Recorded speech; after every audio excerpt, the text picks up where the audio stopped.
आज कैसे तोहर भिजलो जी दुर्गा माता सोना जैसन के सिया जी। आज कैसे तोहर भिजलो जी दुर्गा माता सोना जैसन के सिया जी। आज कैसे तोहर भिजलो जी दुर्गा माता लाली लाली चुनरिया जी। आज कैसे तोहर भिजलो जी दुर्गा माता लाली लाली चुनरिया जी। आज सिंदूर घियावे भिजले हो सेवका सोना जैसन के सिया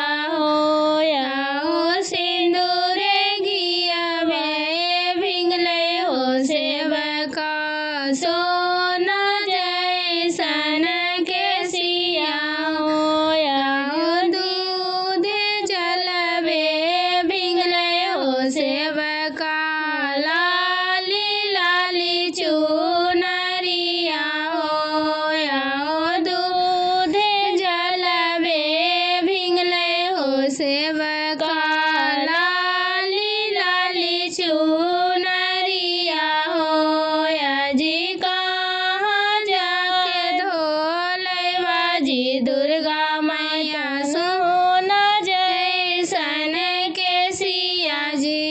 आज कहाँ जाके धोलैबा जी दुर्गा मैया सोना जैसन के सिया जी।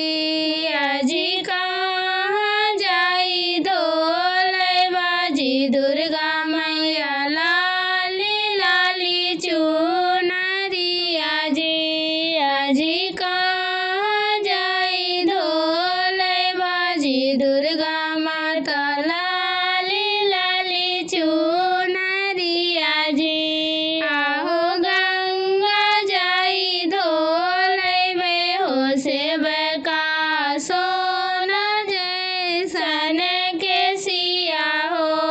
आहो गंगा जाई धोलैबे हो सेवका सोना जैसन के सिया हो। आहो यमुना जाई धोलैबे हो सेवका लाली लाली चुनरिया हो। आहो यमुना जाई धोलैबे हो सेवका लाली लाली चुनरिया हो। आज कहाँ जाई सुखैबा जी दुर्गा माता सोना जैसन के सिया जी।